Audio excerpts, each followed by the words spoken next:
major issues include depression, isolation. Some will talk about their experience over there. Others, if they're still on active duty, say, I'll talk about it when I'm finished with active duty. So they're holding it in. Women are less likely to act out than men. They're less likely to go out and drink and maybe be reckless driving. But I think there's a group of women that, I mean, they talk, and talking's healing, and there's another group that just holds it in, stays in a corner in the bedroom, keeps the lights off, and we really need to reach those women. Sure.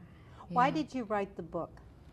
I wrote the book because I had finished Band of Sisters and started the book tour, and I was running into a lot of female veterans, and they were telling me their stories about coming back, and in some cases the war hadn't started until they came back. It started inside them, or it followed them home. And there was one instance where I was speaking at a university in New England, and I saw a female veteran, and she said very little to me, but I looked into her eyes and I thought, she's not done, and I'm not. I mean, I need to finish. I feel like I was a voice for them, which actually sounds, I don't know, it sounds too big, but I feel like I've been a voice for them in combat, and now I want to be a voice for them when they return home, because they're not going to put the spotlight on themselves when they're over there and their accomplishments, and they're not going to do it when they come home.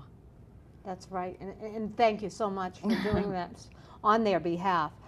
How do these women go about reclaiming their earlier roles as wives, as mothers, as civilians, and who helps them?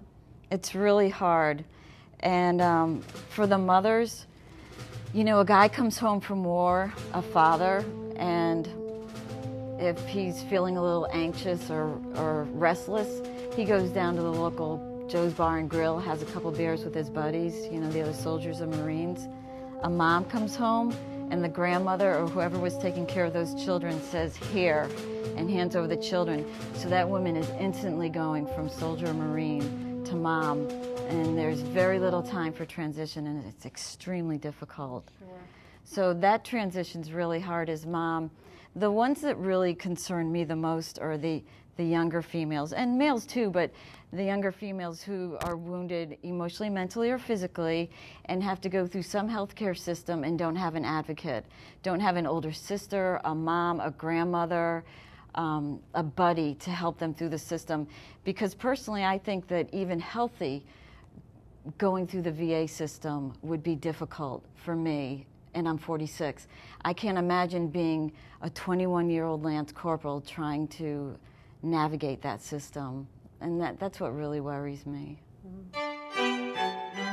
This excerpt is brought to you by the Massachusetts School of Law, the leader of reform in legal education and a leader in multimedia education for the public. To view the full interview and for a full listing of MSL's programs, log on to mslaw.edu.